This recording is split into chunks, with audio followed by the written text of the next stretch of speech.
সোমবার সাবরুম পুরাতন টাউন হলে অনুষ্ঠিত হয় বিকশিত কৃষি সংকল্প অভিযান। এই বিকশিত কৃষি সংকল্প অভিযান অনুষ্ঠানে সাবরুম মহকুমার 2 জন কৃষককে সংবর্ধনা জ্ঞাপন করা হয়। পাশাপাশি অনুষ্ঠানের মাধ্যমে 4টি পাওয়ার টিলার ও বিভিন্ন কৃষি যন্ত্রপাতি বিতরণও করা হয় কৃষকদের মধ্যে। এদিনের এই অনুষ্ঠানে উপস্থিত ছিলেন মন্ত্রী রতনলাল নাথ ছাড়াও 39 মনু বিধানসভা কেন্দ্রের বিধায়ক মাইলাফ্রু মগ এবং সাবরুমের প্রাক্তন বিধায়ক শঙ্কর রায়, বিশিষ্ট সমাজসেবী শান্তিপ্রিয় ভৌমিক সহ কৃষি ও মৎস্য ও প্রাণী দপ্তর, বিকাশ দপ্তরের বিভিন্ন আধিকারিকরা। হলো প্রশিক্ষণ, অর্থাৎ প্রযুক্তিকে মাঠে নেওয়া, এটা একদিকে, আবার প্রশিক্ষণ সাথে সাথে আমরা আমাদের কেন্দ্র সরকার, রাজ্য সরকারের কী স্কিম আছে অনেকে জানে না, আমি কিছুই বলিনি, প্রচুর সময় লাগবে।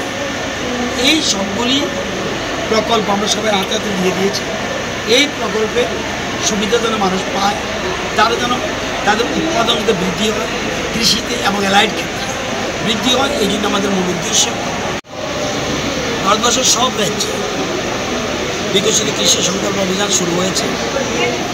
আমরা শুরু করেছি 29 মে থেকে, শেষ করবো 12 জুন। এর মধ্যে আমরা 1,20,000 কৃষকের কাছে পৌঁছে গেছি।